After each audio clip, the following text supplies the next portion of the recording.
অনেক মানুষ কুরবানি দেন নিজের টাকা বা হালাল টাকায়, আবার অনেকে সুদে টাকা নিয়ে বা ধার বাকিও রেখে খুব বড় ধরনের গরু কুরবানি দেন আর মনে করেন যে আমি সবার সেরা গরু কুরবানি দিয়েছি।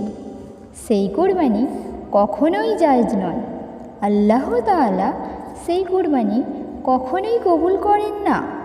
আবার অনেকে সুদে টাকা না নিয়ে, ধার বাকি না রেখে হালাল টাকায় কুরবানি দিয়ে আত্মীয়, পাড়া প্রতিবেশী ও ফকির মিসকিনদের দিয়ে আর নিজেদের জন্য খুবই অল্প পরিমাণ রাখে। সেই কুরবানি আল্লাহ তাআলা